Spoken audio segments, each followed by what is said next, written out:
अतुल अंजान साहब, आपका इशारा मैं देख चुका हूं, आपके पास आऊं उससे पहले खालिद अब्दुल्ला तृणमूल कांग्रेस के हमारे साथ जुड़ चुके हैं।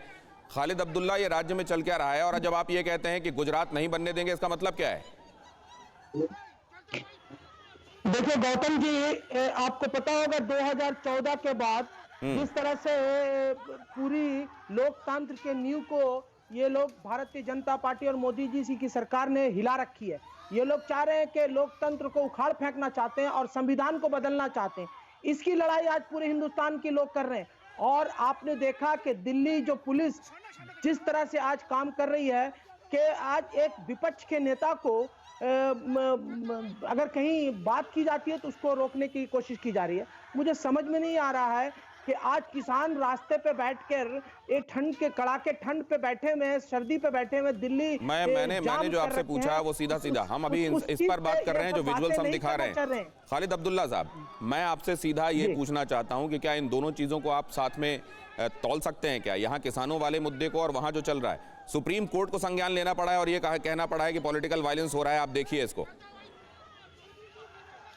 आपको पता होना चाहिए कि भारतीय जनता पार्टी के लोग अभी पागल हो चुके हैं। ममता बनर्जी की बुखार उन लोगों पे चढ़ चुकी है, क्योंकि ममता बनर्जी ने उन लोगों को ऐसा एक टेम्परेचर बढ़ा दिया है कि हर जगह पे उन लोगों को ममता बनर्जी और लॉ एंड ऑर्डर पे दिखाई। मैं कोर्ट का हवाला दे रहा हूं, आप भारतीय जनता पार्टी की बात कर रहे हैं।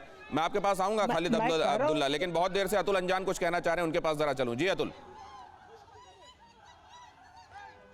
गौतम जी, जरा एक बात है कि बहस में सभी लोगों से मेरा ये निवेदन है कि भाषा का सही प्रयोग करें। ये दोगला शब्द का प्रयोग करने की क्या जरूरत है? ये कुछ भारत के मंत्रियों पर मैंने छोड़ दिया कि वो इस शब्द का प्रयोग करें। मेरे साथ बहस में इस तरह की भाषा का प्रयोग ना हो। दूसरी बात मैं ये कहना चाहता हूं कि आप ज्ञान की बहुत बात कर रहे हैं गौतम जी। ज्ञान क्या करेगा? प्रधानमंत्री जी ने तो पटना के भाषण में बोलते हुए, मैं इसलिए कह रहा हूं कि विश्व भारती में गए थे उसकी शताब्दी समारोह में, पता नहीं कैसे गए, चांसलर थे या क्या थे, वो रेक्टर हैं क्या है, लेकिन उनका ज्ञान बड़ा जबरदस्त है।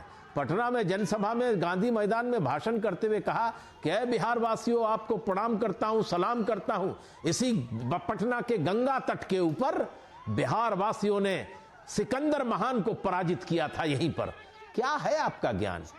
क्या प्रधानमंत्री जी बोलते हैं? आपने एक घर से लोहा इकट्ठा किया 2014 में। बनता है अतुल अंजान, जहां पर आपको कमी लगती है चैलेंज करना चाहिए, यही विपक्ष का काम है। लेकिन मैं ये कह रहा हूं कि किए हुए को क्रेडिट भी दिया जाना चाहिए क्या? और कम से कम पॉलिटिकल वायलेंस को जगह नहीं मिलनी चाहिए लोकतंत्र में।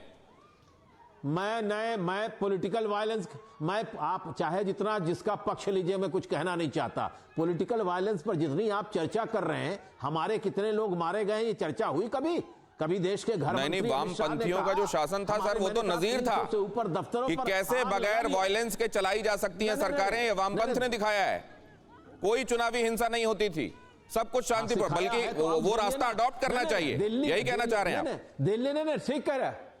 नहीं, मैं आपसे कहना चाहता हूं, दिल्ली में अगर पुलिस प्रदर्शनकारियों को आतंकवादियों की तरह पीटे तो वह रोल मॉडल है अमित शाह का। यहां पुलिस पर हम अगर लॉ एंड ऑर्डर के सवाल पर अगर पुलिस कुछ 19-20 करती है तो आपको लोकतंत्र खतरे में दिखाई दे रहा है। सुप्रीम कोर्ट ने तो यह भी कहा कि किसानों के सवाल, हत्याएं हो रही हैं, तीनों कानून को लाठीचार्ज को मान रहे हैं सुप्रीम कोर्ट, हत्याओं से मत तौलिए, सुप्रीम कोर्ट की बात को मान, और लाठीचार्ज अगर कोई ऑफिसर कर रहा है तो फिर उससे वक्त आने पे जवाब भी लिया जाता है कि किन परिस्थितियों में ऐसा किया गया। लोग बैठे हुए हैं ठंडी सड़क पे।